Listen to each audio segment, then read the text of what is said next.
Hello, Kayla. We're doing it. Here we go. People are in our living room.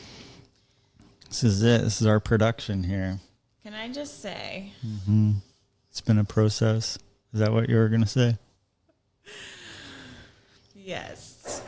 This has been a process, and I just hope this episode works. We're going to give it a go. Oh my gosh. I mean, dare I say we've already recorded an episode and it didn't work? It's okay. Trial and error. Trial and error. What's your quote you say? What do I say? About good things? Good things take time. Great things take longer. Yes. So this must be a great thing because it's taken way longer It's all than good. expected. But we are officially going to join forces, become alliances. Would you like to form an alliance with me? I think we decided on that already. I mean, I can In take other half ways. this stuff back. Then you'll be a one-man band. I've been a one-man band. Anyways, okay, so what's happening here is we're essentially turning habits you love into habits we love, but we're not changing the name because that sounds silly. So it's going to be Tyler and I both doing the podcast basically every single week, hopefully have some cool guests on, and we're going to expand our topics into more health, physical, and mental relationships, and of course, parents to be. Yes. Because there's a little bun in the oven here. So, I think officially, probably January is like the official. This is like a soft opening, like a soft launch. Yeah, we have some other things in the works that we're going to talk about that. Yeah, sure. What else are we doing? So you and I have both individually have been on our own kind of health and wellness paths, and then we kind of met, and we'd still been doing some things solo. So essentially you and I are trying to join forces and bring our knowledge and experience with being athletes and stuff like that. We're trying to, bring it together where we can help other people that are trying to better themselves mentally and physically. Yeah. Right? What does that look like? What is our business? Yeah, we come into your home essentially, do a little consultation, and Kayla's gonna raid your cabinets pretty much and tell you, but that. yeah, there's a lot of misinformation out there now, about just what you should be eating, what you shouldn't be eating, intermittent fasting, types of workouts, workout equipment. Like, there's just so much stuff that you got to sift through a lot of stuff till you find out really what is right and what works for you and whatnot. But I think that me with how I worked out and how I trained, just the coaches, the people that I've had, but then you kind of started helping me with the diet stuff, and it helps. You know what I mean? So You gotta have it all. yeah, You a can't good mixture. outwork a bad diet. So I think a lot of people, I mean, that's mainly what I do. So I think with our business, it's going to be primarily me with the nutrition. You're going to be more so the hands-on training. Might be a little bit, I might jump in there and do, some training as well. If a female wants it, we're going to target, ideally, I would love to work with families that are like older 30s, in their 40s, and have kids, and they want to set a good example for their family and for their kids. And so just to come into their home and do a complete, not to say an extreme makeover, but just like, hey, you're not really living up to your potential right now as far as showing your kids a good example, or even yourself first and foremost. So our goal is to come into their home, be with them, show them how good of example we try to lead as far as working out and eating, and I think the biggest thing is that people get into a certain routine and they think that this is all I have time for. This is all I have time for, but when you really start structuring your days different, or knowing that you have to do these certain days or certain workouts or whatever, then basically it comes down to prioritizing. And so I think we all need help a little bit with prioritizing. So that's one of the big things. Yeah, I mean, I think I have certain things down that people envy that I have down, but then I look at other people and I'm like, wow, I really wish I could get into a routine of that. So everyone has something that they could be better at doing, and it just so happens that we have just chosen to put our effort and energy into our physical and mental health, whereas not everyone has that. Like some people might be so work focused and they're super successful, Right. but then they're overweight or they want to be in shape. No, you're right. You're really right. It's a hard balance. So yeah, that's kind of what we are kind of launching in the new year. We really want to make it family focused. I think maybe because we're having a child, it's kind of made me more just like not so much, let me target these young women who are just trying to look good in a bikini. It's more so, how can we help families change their patterns and habits for not only themselves, but generations to come. So I know one thing just popped in my mind that my aunt and uncle, of course, they're very physically fit people. They said that they promised each other when they got married that they would always try to be that best version of themselves like they were when they met, because they were both physically fit and in good shape. And so that's kind of what they try to hold themselves accountable to. And I think that's kind of a beautiful thing. I think they're doing a good job. Yeah. Yeah. So yeah, that's us, guys. That's us, what we're doing, kind of where we're going. Not that we need a big parade or hoorah or announcement, but I think it's just been a really crazy journey of our relationship the last 3 years and how we got to this point. I think it's really cool. How so? Like, I don't know. It's just, when we met, I was just doing my nutritional coaching and then kind of have gotten away from it a little bit. And then when I got away from it, you kind of got into it.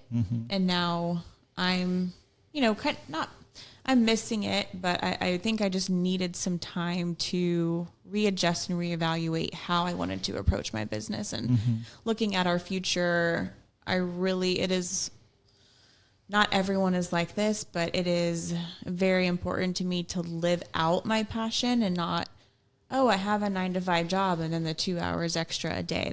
That's where I get to do what I want to do. Like, right. I want to live my passion and it be a part of my life and a part of my income and a part of my family and it not be a separate thing. So I just think want all of that to blend together. Yeah. And I think harmoniously. Now is, for whatever reason, just feels like the perfect time because I want to spend as much time with the baby as possible. And I don't know about you if you do, but I don't want to drop my kid off at daycare and I don't want to have someone else raise my child. So we're trying to kind of blend this all together. And I think we have a really cool concept and idea.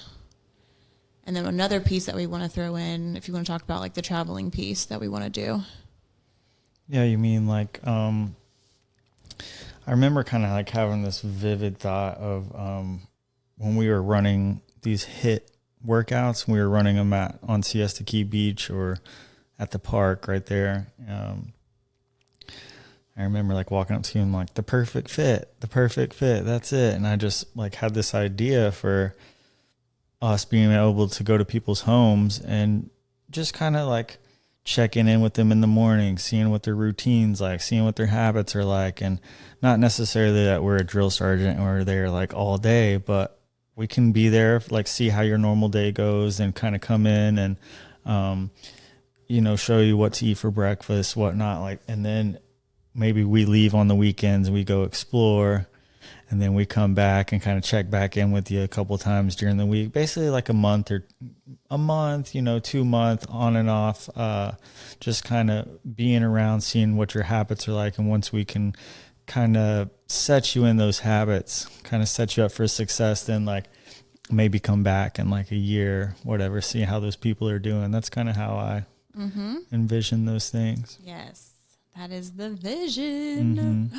So I don't want to talk about it too much. I just want to be about it, but that's our plan and our goal and our vision. Some people just, like kind of like you talked about earlier, we're all at different points in our life, whether it's physically, mentally, emotionally, spiritually, financially. Like we're all at these different levels, and sometimes we sacrifice one for another. How can we lift all of those levels, all of them across the board? You know what I mean? And sometimes we're lacking on one or another, and we need help. And so we go to those people that we can, get help from. Yeah. So that's kind of where we come in as far as the physical, mental help, for real. Yep. So yeah, that's a little catch up of us and what we're doing. And obviously we're having a baby and oh God, I'm 29 weeks today. Yeah. So about 11 weeks, that's less than 3 months, right? That's quick. The crib is set up though, so we're ready. Wow. Anyways, there might be one piece on the crib that's flipped around backwards, but you guys would never know if you walked in. You would never notice. You would never know. Baby's going to be sleeping like a king. If you pay attention to detail at all, you would notice. Unlike I'm completely about function. The thing functions as if it's supposed to. It will function, yes. It won't fall apart like a house of cards, but it's bothering me. And I don't get bothered that much. Do I get bothered that much? Yeah, everything needs to be in its place. Yeah, that's not bad. No. But he always says, I'm more about aesthetics. I like the way things look. Mm-hmm. I'm not picking out our high chair. I was like, ooh, that one looks really cool. Is it going to hold our baby properly? Yeah. I don't know, but it looks really cool. I'm more like, oh, wow, you can have that from the time they're a baby all the way to 6 years. 6 years? Wow, that's good. That's a good investment. That's a good investment. It goes up and down. Thank you to the person that bought us that. We will have that for 6 years. Might be our longest standing. I think that was my aunt. So yeah. Shout out. Each episode, we're going to try to have a different picture in our frame and relive the memory of the picture. No. We're going to bring the picture to life, and we're going to I don't know if we want to relive this moment, really. I mean, that moment was good and pleasant. I mean, I think that moment was good and pleasant. Obviously, you had your head on my shoulder, so that was nice. I think that was the first 5 minutes of our day. Okay, so give us a little breakdown here of what was going on here in this picture. So this picture around this time. Yeah, it's a little selfie. We are on a train in Denver. This is when we lived in Parker, Colorado, and we had just moved there very recently. What's it called? The RTD or something? I don't know. Yeah, but we were very much in this exploration mode. So I was like, instead of driving to Denver and doing a bar crawl and then having to Uber back or be sober or whatever, let's take the train to downtown Denver. So that's what we did. I thought it was a great idea. It was cheap. We get on at Parker and there's no one on the train because it's, Parker's pretty small. So I'm like, this is going to be kind of fun. Mm-hmm. And this is obviously when we first got on the train, but the incident and the experience we're going to talk about was that was on the way there. It was on the way there. Okay, yes. On the way downtown. On the way there. About halfway there.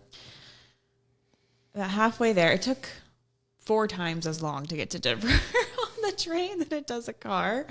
So we were on there for a while, made multiple stops, but maybe you can go into what happened next. So you and I were sitting on the very back row.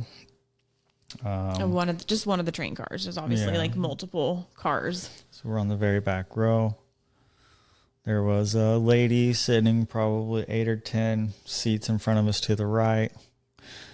These 2 guys got on around the same time, I think, or was one already on? I thought one was already on. Maybe one was already on, and the other guy got on, and basically 2 guys kind of looked at each other, and the dude said, "What are you looking at?" Oh, okay. Miss pertinent details. Okay, go ahead. Sorry, this is why I wanted you to tell the story. Detail oriented. Yeah, exactly. You're more about getting the story over with. Functionality of the story. Yeah, go ahead. Well, one got on, but they were clearly homeless or something, right? I mean, they looked like one guy had a backpack, and it looked like all of his belongings were probably in his backpack.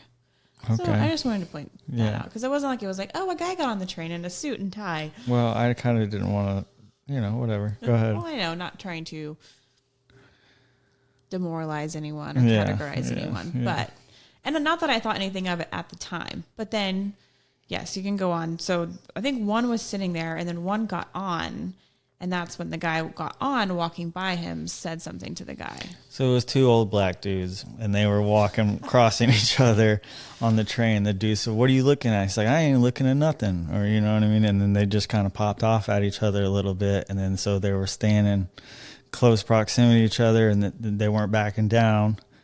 There was only 5 people on the train. Me, Kayla in the back, this lady, she was closer to them, and they were down in the front left. So as soon as they started bowing up and talking, I think one of them hit the other one kind of, pow. I was like, oh no. The other grabbed the other one, threw him over the chair. So he went over the seat, and change fell out of his pocket, and lighters and stuff went everywhere. And and so, we're on a moving train. Yeah, we were moving. And so Kayla, I could see she was really like, it's probably one of the most scared. I don't ever see you scared or intimidated or worried. And you were clammed up. Yeah. You were clammed up. And I was like, all right, well, so you were sitting right there to my left. I got up and moved across the aisle to kind of like spread out so I could get a little bit better eye on them and look at them. And plus the lady was trying to pull the like whatever that is, like an emergency. Yeah, the emergency string. Yeah, no one was coming. We're on a moving train. Well, These guys are fighting. I'm supposed to alert the people that there's an emergency. So she's pulling that thing. Of course, it's not going to stop. These guys, I'm looking at it, and I'm kind of sizing them up, and I'm like, all right, well, they've already thrown some blows, and like they're getting a little gassed. They're a little tired. So I'm like, I know if they come back here, I'm not going to try to say anything or look at them, but it's like if I got to protect us, that's what I got to do. So I know that they were pretty tired. Eventually, the train stopped. I think at the next stop, they got off, right? They got off of there? At least one of them got off. I know I wanted to get off. Yeah, you wanted to get off, and I'm like, get off the train. I don't know where we were, but yeah, exactly. I'm like, you want to get off in the middle of Denver, which that's not a bad place, but some places like near downtown, you don't want to be out there if you don't know where you are, and it was sketchy. You know what I mean? It was kind of sketchy out there. And I'm like, I know that I can handle us in this little proximity, unless there's like numbers of them. I'm like, I can handle this situation in here until we get to downtown. I know where I'm going. I think my biggest fear was just the backpack. That just freaked me out. I don't want to be on a moving train with 2 guys fighting and one has a backpack. You never know what people have. Right. It wasn't about you not being able to take these old guys. Like I wasn't worried about that, but it was more so just. Yeah. And then I think I got triggered because one time in New York City on a subway, this really triggered me. And my sister and I were there, and we were on a packed subway. And so the doors closed. We obviously take off. And I still remember the feeling in my chest of like this guy just goes, "Hey, everybody," and just like screamed. And then immediately was like, he's going to attack us or something. I don't know. It was just scary. But it ended up he wanted to like play his drums or something on the subway. And so like for money. So he was asking everybody. He was asking like, this is who I am. I'm going to play the drums. I'm taking donations, whatever. But I think it was just like this huge guy. And he was just like, "Hey, everybody." Like I was like, we're on a moving subway. This guy is going to attack us. So anyway, clearly I'm traumatized by that. Yeah. Because I still remember that moment. Yeah, because I wasn't really that worried in that moment when those guys were fighting. I was more so curious to watch it.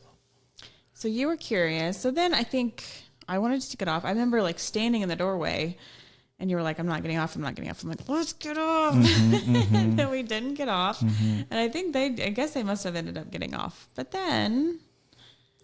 So that stop, when those guys got off, the very next person that gets on the train, which it was not crowded at all. It's still just me and you and the lady, I think. Or just me and you. I don't know. And then the very next person that gets on the train sits right across the aisle, 2 feet from me. I could reach out my hand and touch him if I wanted to, but he didn't have a shirt on.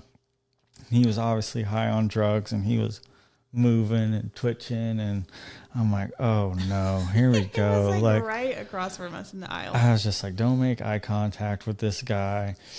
I'm thinking, those 2 old dudes, like, they're going to gas out quick. If I got to handle myself, I can handle these dudes. But this guy next to me, he's a wild card. Like, he might not stop. He's got all the energy in the world. So like he is a giant question mark. I don't know what's up with this dude. And so turns out we ended up making it to our spot. No problems. And then I was like, drink, please. Or multiple. Yeah. Oh my gosh. That was a fun day though. Then that night we actually rode back on the same train about 9:30 p.m. It was after a Colorado Rockies baseball game, and they had just won. The whole train car was full of people with Colorado Rockies uniforms and gear on, and I just was like, man, this is crazy. It's the same car, completely different vibe. Different vibe. Mm-hmm. Anyway. Middle of the day, 1 p.m., 10 p.m., totally different. I don't know. Yeah. Maybe it's because everyone's drunk and happy going back or after the game. I don't know. But yeah, man, that was, a memory that we will forever live down. Yeah. So I took that picture right before all that transpired. I know. So there's our little pledge piece. I wonder what our picture will be next week. Wonder what our picture will be next week.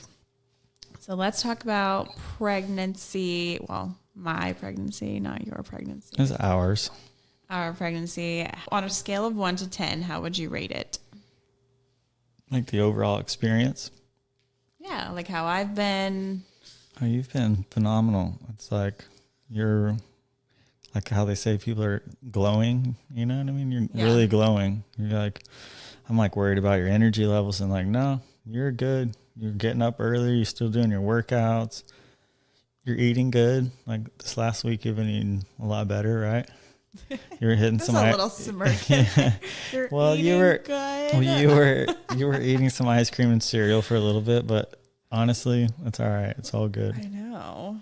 I just give you crap for it because there's not much I can give you crap about. So. Yeah, it's crazy how well it's going. Yeah. I'm like, this is going so well. Does everyone not Kayla have this said, experience? I think I might be a surrogate. Oh yeah, that's my new venture as well. Full-time surrogate. All right, so if there's any surrogates, I mean not surrogates, if there's any takers, people, just know that I create beautiful, healthy babies. But no, it's going so well. And Daddy needs some new shoes. Oh, yeah. You just said, well, show me the money and we'll talk about that. Yeah. Because being pregnant full time would be so hard on you. Yeah. We'll see. No, I'm just kidding. But I mean, 29 weeks, I would say weeks 5 to 10 were the hardest. They weren't super hard. I mean, I was nauseous all day, every day, but it wasn't ever like throwing up. First 5 weeks, you said? No, from 5 to weeks 10. to 10. Yeah, because we found out. Let's talk about how we found out because it's kind of funny. What do you mean? I mean, okay, yeah, go ahead. I mean, it was just a random Sunday. We had spent the day with friends. I drank a Bloody Mary that morning. Oh yeah. We went out to breakfast. We weren't pool. Really drinking. No, anything. I had one drink all day. I mean, leading up to that, really. Yeah, I mean, I think prior to that, we kind of just both decided, like, well, why are we drinking? You know, I mean, I don't think we really even talked about it, really. We would have drinks every now and again, but we definitely had slowed down on our alcohol consumption. And we just had gone out with friends all day. And then just later that night, I got super nauseous. And I was like, that's weird. I was like, do you feel nauseous? And you were like, no. I was like, okay, well, it was something I ate or the Bloody Mary. I don't know. I think I just went to bed. I didn't think anything of it. Monday morning, I woke up as usual. I went to yoga. I just was normal. But then on the way to work, 8 a.m., I got nauseous again. And I was like, this is not normal. Plus, I was already a little bit late, which that didn't concern me as much as being late nauseous. For what? Just kidding. To the party. Yeah. Yeah. And I was nauseous and I was like, if this doesn't go away in 24 hours, I'm probably pregnant. And then every day that week I was like kept telling you, I was like, listen, this is the situation. Like, I'm late. I feel nauseous. And you're like, you're fine. I don't think you're fine. Conceptualized it. I didn't believe that was possible. Yeah. And then I was like, okay, I don't just want to take a random test at a random time. So we had planned to kind of wait the week and see, maybe I was actually sick. Maybe I had the flu. Maybe I had whatever. And so Friday night, we like kind of had a little candlelight moment in the bathroom. I went and bought the pregnancy test. You did. Yeah, you That was the only one I've ever bought, I think. Pretty sure. Questioning yourself. I think so. Definitely the only one I ever bought. Okay. Definitely the only pregnancy test I've never bought one. First time for everything. Yeah, you brought it home, and I was so proud of you because you got like the nice ones, not the cheapo ones. You got like really the electronic, the digital, and I was like, wow. Yeah, this is important. Let me see if this stuff is right. I was proud of you. And we had dinner reservations, and we just said we're going to take the test, and then we're either going to go celebrate. Yeah, we're either going to celebrate a baby or celebrate. We could drink at the dinner, or I could drink. So, yeah, I mean, it didn't take long. I went in there, peed on that stick, and about 2 minutes later, 3 minutes later, we walked back in together. Big bold print. I was like, it's even in bold print. Yeah, bold. We were holding hands. We walked through the bathroom door. We both just like, it was like slow motion. Like, yeah, that's true. And it was pregnant. And so then we spent the whole evening looking at each other at dinner, just going, wow. We barely had any conversation. Wow. We just kept saying, well. Wow. Well. Yeah. This is about the only words we used. Well, wow, yeah. Okay. But I definitely think it did not sink in for a long time. I know you cried. Did I cry pretty early on that night? Yeah, you cried when you saw it. But I think I was like, I already know what it is. Yeah. And yeah, our lives were changed forever. Yeah, I'm interested. I'm ready to meet him. I'm ready for him to get here. Yes, but anyway, so that whole process has been going great. Really just at the beginning, I was nauseous and tired. I would take a nap every day, which I was not used to taking naps at all. And then around when I went to Miami with my girls, thank God, I was not nauseous anymore or tired. I mean, I was a rock star that trip, y'all. Miami, 12 weeks pregnant, 11 weeks pregnant, completely sober, staying up till 3 a.m., dancing on tables and chairs with my little pooch. I was a rock star. And Tyler is doing something over here, and that I guess we are going to talk about or do. What do you have in your hand? We're going to talk about it. You want to explain what you're looking at? It looks like you're looking like a Kama Sutra, like deck or something. Yeah, maybe something like that. No, so this is some cards that I bought online. You guys can buy them. They're intimacy cards, and they're basically, for you and your partner to just have intimate conversations, So we usually do this a couple times during the week, either at breakfast or at dinner time. Typically, we do it at breakfast. I guess we do both. We both. We try to, every time we eat together, we do one. We try, because I have them sitting on the Sometimes kitchen we're table. a little quiet when we're eating breakfast together, so to spice it up, we draw a card. So are we drawing a card? Yeah, so this is the card that I chose. Okay. So you want me to read it? Sure. Okay. If you could pick 1 year of your life to do over, which year would you pick and why? Ooh, a year of my life to do over. 1 year of your life hard. if you could do over, yeah. I mean, I want to say I would choose not like a January to a December. Mine would be more of like a September of 1 year to September of the next year, if that makes sense. And it would be end of 2019 into 2020, because that year sucked. Okay. So what year is it?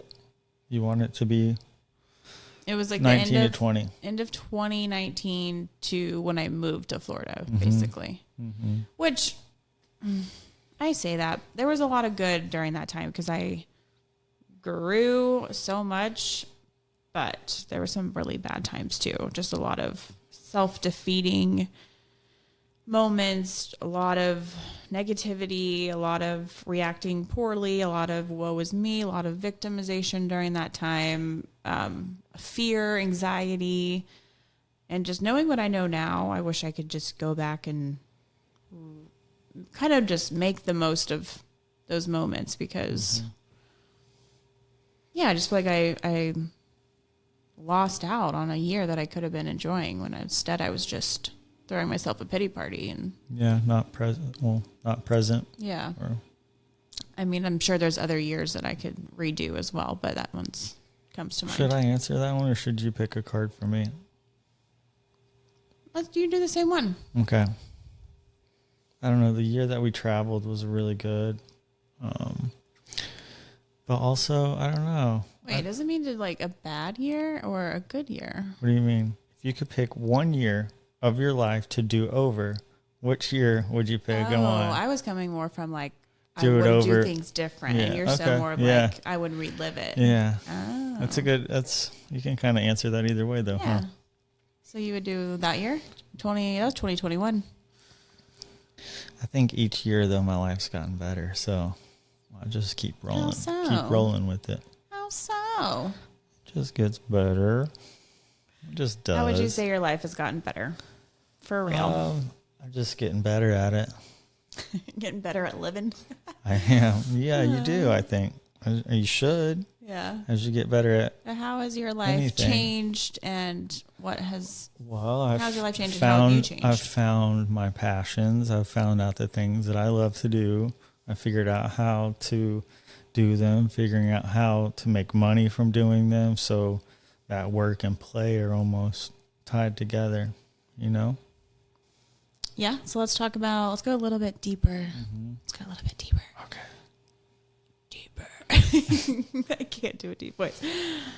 What is your thought process around making that switch?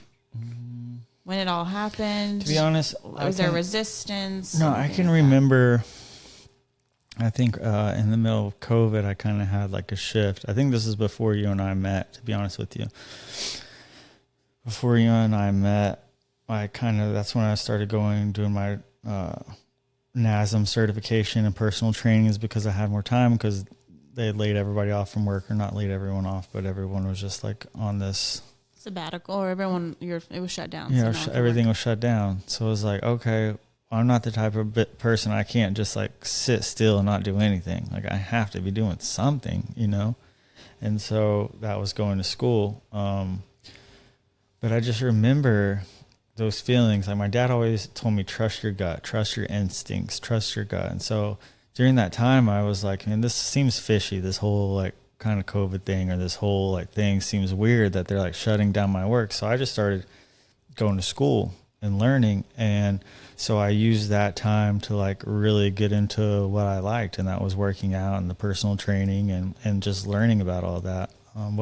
Repeat your question. What were you trying to say?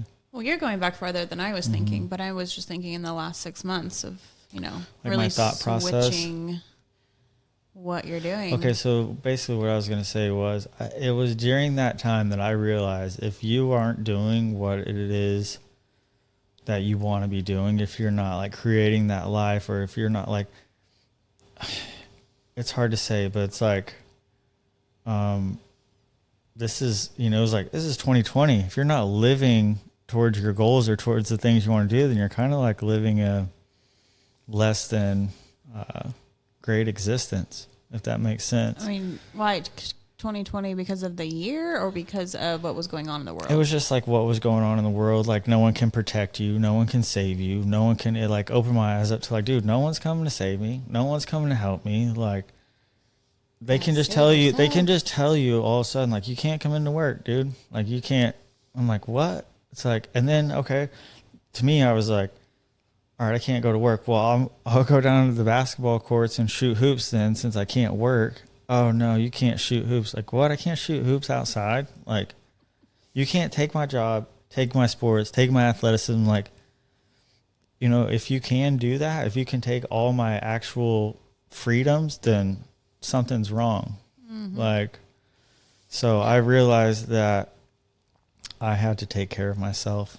I had to do the things that I want to do, because working some job and making some kind of money is just only getting me so far. If that makes sense. So It's when not did you realize fulfilling. that, I think during COVID, and I was like, but when did you act on it? Because you didn't act on it right away. no, I did, because I was going to school. So I was going to school for the personal training, and I was taking classes. So that was the first step in the right direction of me getting into my passion and getting into something while maintaining a job that, you know, I knew I wasn't going to keep forever. Yeah. So then what's been your journey from there? Do you feel like, this is not to like put this on me in any way, do you feel like I've opened your eyes up to entrepreneurship and like creating your own life? Yeah, I think that, of course you did, but I think the best thing I did was like go get those certifications and then go take all those classes with those people. And then whenever I'm in class or working with these other trainers and stuff, and it's like, oh, they're not up here and I'm down here. It's like, I'm actually up here with them or beyond. Basically. It's like, so I just had to go put myself in those circles and then see how I fared in those circles. And then when I realized that they're all humans too, and that they don't know everything, you know what I mean? Then you realize it's really boosted your confidence. Then it's like, okay, well, I'm just going to do things my way then. Do them, you know, do them true to who I am. Yeah. And I won't sit here on a pedestal and say, I know this, I know that. It's like, no, I don't know everything, but I've had a lot of good coaches, a lot of really good teachers, professors, had a lot of really good guidance. So the best thing that I can do is give back. And I was thinking about today, like, I've been writing workout programs since I was 15, maybe 14, 15 years old. I'm 35 now. You know what I mean? I've been doing that a long time. You're 35? Oh. Yeah. Just kidding. Secret's out. Yeah. I'm 30. 30's good. You're 30 every year. No, I think it's good. I'm proud of you for going into it full time now. And now I feel like you've dipped your toes in the water a little bit, so we can kind of join forces. And I think we are greater than the sum of our parts. Well, I think that it's just, we'll go back to that year of when we met. We were doing workouts in the driveway. My aunt was kind of hosting workouts in her driveway, and that was kind of like a point when I realized, like, wow, here I am getting in good shape, and I don't have to use any gym equipment. You know, I was literally like shredding up and getting in shape and doing these outside workouts, and I was like, wow. So that kind of made an impression on me. And then now here we are doing this, and here I am going to people's homes and helping them get a great workout in with limited amount of equipment. And full circle. So it's like everything has its time and its place, and there's a reason why we went through those experiences. Yeah, definitely. There's always a reason, even if you don't see it in the moment. Yeah, I was thinking if I could redo a year, though, I don't know, maybe I would go back to like first grade. Middle school or something like that. You can relive your high school glory days, your basketball days, don't you always talk about? I don't always talk about that. Do I? What is Santa Baby? Your shirt says Santa Baby. He doesn't understand. He doesn't know the song Santa Baby. I don't know who originally sings it, but it's definitely a popular Christmas song. Well, how does it go? Santa Baby. Is that how it goes? I'm not going to sing it. Well, you wore the sweater. So hurry down the chimney tonight. See, Yeah, I you know. know it, and you were like, "Oh, is it because is this supposed to be?" I when just Santa, don't. So you picked 2 words out of the song? when Santa was. What else am I supposed to pick? It's a thing. I don't know what it is. It's a girl thing, which is why only women have been buying them. Santa baby. So it's not like Santa Claus as a baby. No. It's not like a Santa little baby with a beard, Santa baby. little white beard baby. No, I just think it's a cute little holiday sweater to wear. And if you're pregnant, it's even cuter. And if you have it for a baby, it's even cuter. And then if you wear them together, triple the cuteness. Well, you better learn those lyrics to the song so you can sing it. Why do I need to sing it? I don't know. Every time you make a sell, you can sing it. Oh my goodness. Ask me another question. You're going to ask me about my shirt? No? Do people need to know about the shirt? Yeah, if they want to, go check out Golden Lotus Fitness on YouTube. Those are my guys. Those are my dudes. Golden Lotus Fitness. I've trained with those dudes several times, and they're strong. They're my guys. They're the dudes. What do you like about them? They bring that energy, man, everywhere they go. Like the first time I had to compete against these guys in a calisthenics competition, my buddy Rashad, he said, "Tyler, what'd you think about us when we first walked up?" I said, "Dude," I said, "y'all walked up like 5, 6 deep, matching Golden Lotus shirts, like all jacked, and y'all walked up," and I said, "Man, these dudes are wearing matching t-shirts." Like they're like coming like a little crew, you know, but Ready. we went down to Miami one weekend and worked out on those pull-up bars outside on the beach. And, you know, there's some people in the world, like they may have the aesthetics or they may have the look and like, you know, people are out there just flexing. But these guys, Golden Lotus, they put in serious work. You know what I mean? They train hard. They're all natural. They don't take supplements. Mm-hmm. Like, you know, they're just, Tell I don't know. them the one tip that they gave. What's that? Drink spring water? Spring water. Is that spring water? I don't know. I think so. You don't even know what it is. Oh, it is. It's spring water. Yeah, 100% That is the spring ticket water. to their Yeah, that's success. the juice. That's the juice. After you were like, spring water. Spring water. That's what. Yeah, that's what That's Darius it. says. Spring water. So we need a sponsor by Zephyr Ellis or whatever that is. Zephyr Hills. We need a turkey and green bean sponsor because this dog eats 2 cans of green bean and turkey, raw turkey every day. How would you describe our eating at home? Right now, everything was like meal prepped in the fridge, so last couple days pretty good. You made us dinner last night. Yeah. What did you make? Pork tenderloin, a little salad with some little feta cheese. Where did we get it from? Oh, that just proves that I run this household. I didn't read Does the every package. woman I just run cooked. the household? I just said I cooked. I did something. You don't even know. We used a Green Chef. Green Chef. I'm sorry, Green Chef. I totally did not look at the packaging. Didn't even look. I ripped that thing open and I cooked it and it was delicious. It was awesome. Ingredients were great. I'm happy with it. So Green Chef is a meal kit company, which I'm all about meal kits because Lord knows I do not personally look up any recipes and cook. You can attest to that. I'm not a cooker. I don't like to cook. You've cooked a couple things. Only if I get them from a couple, literally. I can cook breakfast and I can cook a really good sheet pan of Sweet Loren's cookies. That's about it. If you got 11 minutes, you can make you some Sweet Loren's cookie.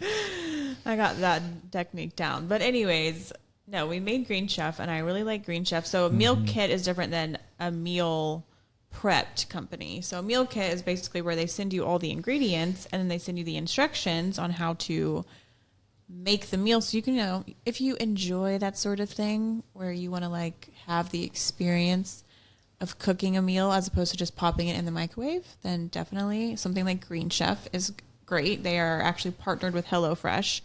So them two combined, sending us the meal kits. I'm glad they're together because I almost said HelloFresh, but. Oh, I don't want to do that. I don't want to say that. I don't want to make that hand gesture. Oh. Anyways, yeah, they're partnered, and the ingredients super fresh. Everything is sourced fresh. It's all organic. It's all farm fresh, like the fruits and the vegetables, stuff like that. It was good. And it just tastes really yummy. Last week we had like a chicken curry, like a Thai chicken curry dish. That was really good. And then what did you cook? Pork tenderloin. Yeah. I would say we keep it pretty healthy in the household. I don't buy junk, which you probably don't like, but No. It's not around. I won't eat it, so it's all good. What time is I'm it? saying This dog's got to eat, man. He's starving, man. Yes, our dog eats at very specific times. Are you starving to death? He's like, yeah, you know what time it is. He is like clockwork. Didn't you say something like, since I'm so disciplined, my dog is so disciplined as far as eating and working out? We'll say it's that. Maybe his stomach knows it's that time. But how does he know? Like every 12 hours on the dot, he could be fast asleep on the floor like he just was. And then around 4:15, 4:30, every day, he's like, I'm ready. I'm ready to eat. And then he bullies us into treats all day long. Yeah, he goes to the kitchen, sits on the little doormat, or what do you call it? Little plate, not doormat, little square carpet. Square carpet in the kitchen. Oh, goodness. He goes and sits on there and looks up at that little deal of treats. All right. How should we wrap this episode up? We did our announcement. People know what's going on. They're in our living room. Yep. Hello. We're like on one side of the living room here. Yep. I won't show you behind the scenes. Between One Fern. A mess. Yeah. Between One Fern podcast. What else do you want the people to know? Well, yeah, we'll be in people's homes starting in January. We might start out in Sarasota, do a few local families here, but we plan to take the show on the road. And First, I gotta have this baby, and then we'll see. Can't just be like walking out of the hospital. I'm gonna have that little guy in a knapsack on a stick in the back, and I'm just gonna be, like Winnie the Pooh. Like Winnie the Pooh with a knapsack stick. Winnie the Pooh was a good man. All right. Well, you can look forward to us coming to a YouTube near you. Yep. Anywhere you get your podcast. Hopefully there won't be a whining dog in the background, but unfortunately this was like the only time we could do today, and it's right in the middle of his feeding time. Come here, Bob. Come here. Yeah. Let's let everyone see you. Oh, don't. Yep. Oh, look at him. There he is. Mom. He's really mistreated. It's like reminds me of that Family Guy episode. Mommy. Mommy. Mama.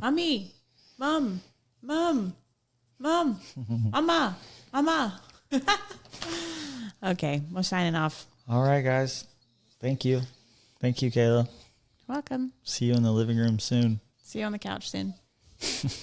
Love you. Love you.